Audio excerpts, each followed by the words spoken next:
Breaking news చూస్తున్నాం. తెలంగాణ శాసనసభ స్పీకర్పై BRS party సుప్రీంకోర్టులో ధిక్కార పిటిషన్ దాఖలు చేస్తుంది. ఎమ్మెల్యేల పార్టీ ఫిరాయింపు విషయంలో 3 నెలల్లో చర్యలు తీసుకోవాలని అత్యున్నత న్యాయస్థానం గతంలో ఇచ్చిన ఆదేశాలను స్పీకర్ పూర్తి చేయలేదంటూ కేటీఆర్ తరపున ఈ పిటిషన్ దాఖలైంది. కాగా ఈ కేసు విషయంలో ఎమ్మెల్యేల విచారణకు సంబంధించి మరింత గడువు కావాలని కోరుతూ స్పీకర్ కార్యాలయం ఇప్పటికే సుప్రీంకోర్టులో అదనపు పిటిషన్ దాఖలు చేశారు. దీనిపై వచ్చే సోమవారం విచారణ జరగనుంది. ఇదే విషయానికి సంబంధించి మరింత సమాచారాన్ని మా ప్రతినిధి భవిత అందిస్తారు లైవ్ ద్వారా. భవిత, చెప్పండి, అసలు కోర్టు ఏ తీర్పిచ్చే అవకాశం ఉందంటారు? సుప్రీంకోర్టులో బాలుంది, ఇప్పుడు ఏం జరగనుంది? టీఆర్ఎస్ ఎమ్మెల్యేల ఫిరాయింపు కేసు కీలక పరిణామం చోటు చెప్పాలి. ఇప్పటికే తెలంగాణలో ఫిరాయింపు ఎమ్మెల్యేల పైన విచారణ జరుగుతున్న సమయంలో తెలంగాణ అసెంబ్లీ స్పీకర్ గడ్డ ప్రసాద్ పైన మాజీ మంత్రి ప్రస్తుత ఎమ్మెల్యే సిరిసిల్ల ఎమ్మెల్యే కేటీఆర్ మరొకసారి కోర్టు ధిక్కార పిటిషన్ దాఖలు చేశారు. అయితే గతంలో ఏదైతే కోర్టు ఫిరాయించిన ఎమ్మెల్యేల పైన ఏదో ఒక నిర్ణయం తీసుకోవాలంటూ కూడా ఒక ఆదేశాలు జారీ చేయడము, అది జూలై 31 ఆదేశాలు జారీ చేసింది. ఖచ్చితంగా 3 నెలల గడువు లోపల పూర్తి స్థాయిలో వాళ్ళ పైన ఏదో ఒక నిర్ణయం తీసుకోవాలని చెప్పి కూడా ఆదేశాలు జారీ చేయడంతో ఆ ఆదేశాలను బేఖాతరు చేశారు, ధిక్కరించారనే ఉద్దేశంతో కేసీఆర్ కోర్టు ధిక్కార పిటిషన్ చేశారు. అంటే ఖచ్చితంగా వెంటనే విచారించాలని చెప్పేసి కూడా కేటీఆర్ తరఫు న్యాయవాది మోహిత్ రావు కూడా అక్కడ వాదన వినిపించడం జరిగింది. అయితే ఆ వాదనలకు అనుగుణంగా వచ్చే సోమవారం వాదన వింటామని చెప్పి విచారణ చేపడతామని చెప్పేసి కూడా కోర్టు చెప్పినటువంటి నేపథ్యంలో ఇప్పటికే పూర్తి స్థాయిలో 3 నెలలు గడిపించినప్పటికీ కూడా కావాలని చెప్పేసి వాయిదాలు వేస్తూ కావాలని చెప్పేసి పోస్ట్ పోన్ చేస్తూ విచారణ కొనసాగిస్తున్నారని చెప్పేసి కూడా వాళ్ళకు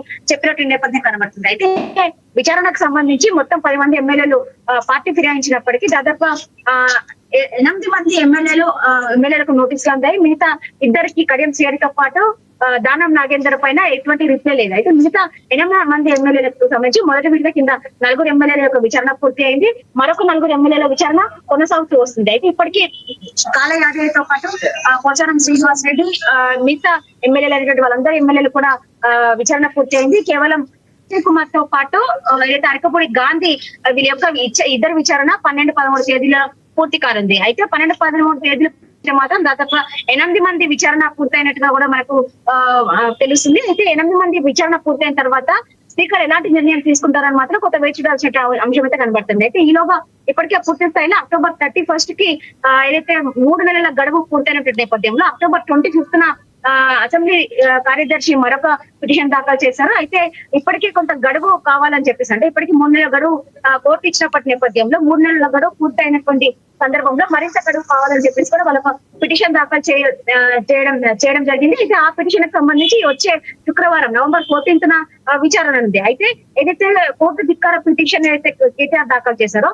దీనికి సంబంధించి వచ్చే సోమవారం విచారణ చేపడతామని చెప్పేసి ఇప్పటికే కోర్టు చెప్పినటువంటి నేపథ్యంలో దానికంటే ముందే స్పీకర్ కార్యాలయం నుంచి వెళ్ళినటువంటి విచారణ కూడా ఈ నవంబర్ 14న జరగనుంది. కాబట్టి వచ్చేటువంటి సోమవారం విచారణ కంటే ముందు నవంబర్ 14న జరిగేటువంటి విచారణకు సంబంధించి కోర్టు ఎలాంటి నిర్ణయం చెప్తుందో మాత్రం వెయిట్ చేయాల్సిన అంశం అయితే కనబడుతుంది. ఒకవేళ వాళ్ళకు అనుగుణంగా ఏదైతే స్పీకర్ కార్యాలయం నుంచి వెళ్ళినటువంటి పిటిషన్స్ అనుగుణంగా మరింత గడువు కోర్టు ఇస్తే కనుక వచ్చేటువంటి సోమవారం విచారణకు సంబంధించి మాత్రం ఎలాంటి కోర్టు నిర్ణయం ప్రకటించే అవకాశం లేదు. ఎందుకంటే ఆల్రెడీ వీళ్ళ తీర్పు వెలువరిస్తుంది కాబట్టి మరింత గడువు ఇస్తే మాత్రం ఆ గడువు లోపల స్పీకర్ అంటే పూర్తి స్థాయిలో అందరు ఎమ్మెల్యేల విచారణ పూర్తి చేసి ఏదో ఒక నిర్ణయం తీసుకునే అవకాశం ఉన్న నేపథ్యం అయితే కనబడుతుంది. చూడాలి 14th రోజు ఏదైతే స్పీకర్ కార్యాలయం నుంచి వెళ్ళినటువంటి పిటిషన్ కి సంబంధించి కోర్టు విచారణ చేపడితే ఎలాంటి నిర్ణయం తీసుకుంటుందో దాన్ని బట్టి తదుపరి మళ్ళా సోమవారం రోజు అయితే కేటీఆర్ వేసినటువంటి ధిక్కార పిటిషన్ విచారించే అవకాశం ఉన్న నేపథ్యం అయితే కనబడుతుంది.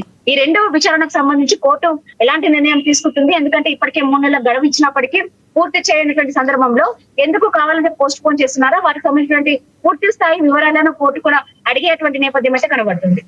అయితే భవిత, ప్రధానంగా చూసుకుంటే ఎవరైతే జంప్ చేశారో గతంలో బీఆర్ఎస్ నుంచి కాంగ్రెస్ పార్టీలోకి వచ్చారో వారందరూ ఎమ్మెల్యేల పరిస్థితి ఎలా ఉంది? వారందరూ ఏమంటున్నారు అసలు?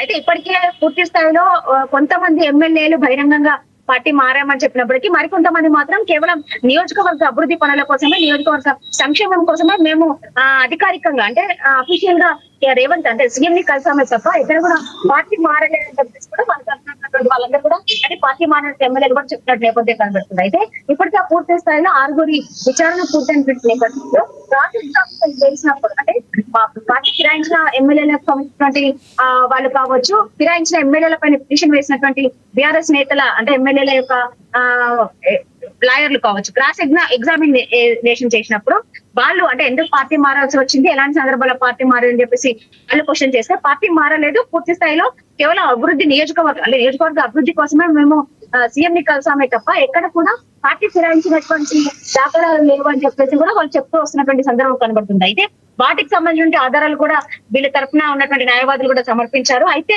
ఏదైతే నియోజకవర్గానికి సంబంధించి పార్టీ ఎమ్మెల్యేలు ఒకవేళ పార్టీ మారితే కనుక ఏదైతే కాంగ్రెస్ పార్టీ చెప్తున్నటువంటి నేపథ్యం ఏదైతే ఉందో అంటే ఒకవేళ వాళ్ళు ఫిరాయింపు ఎమ్మెల్యేలు పార్టీ ఫిరాయిస్తే కనుక ఎల్పీ నుంచి వెళ్లాల్సినటువంటి ఎమ్మెల్యేల నుంచి ఫండ్ ఏదైతే ఉంటుందో 5,000 కటింగ్ అది పూర్తి స్థాయిలో బీఆర్ఎస్ ఎల్పీకే పోతుంది. కాబట్టి ఎక్కడ కూడా పార్టీ మారలేదని చెప్పేసి కూడా ఇప్పటికే కాంగ్రెస్ తో పాటు ప్రభుత్వం చెప్పినటువంటి నేపథ్యం కనబడుతుంది. అయితే మొత్తానికి ఇప్పటికైతే పార్టీ మారినటువంటి ఎమ్మెల్యేల పైన 6 విచారణ పూర్తయిన నేపథ్యంలో స్పీకర్ అంటే ఇప్పటికే స్పీకర్ విచక్షణ అధికారులు ఉపయోగించి పార్టీ మారినటువంటి ఎమ్మెల్యేల పైన ఏదో ఒక నిర్ణయం తీసుకోవాలని చెప్పేసి కూడా ఇప్పటికే కోర్టు చెప్పినటువంటి నేపథ్యంలో వాళ్ళ పైన ఎలాంటి నిర్ణయం తీసుకున్నా కూడా స్పీకర్ పరిధిలోనే ఉంటుంది. కాబట్టి చూడాలి అంటే పూర్తి స్థాయిలో విచారణ కంప్లీట్ అయిన తర్వాత వాళ్ళ పైన ఎలాంటి నిర్ణయం తీసుకుంటారని మాత్రం వెచ్చాల్సిన పరిస్థితి కనబడుతుంది.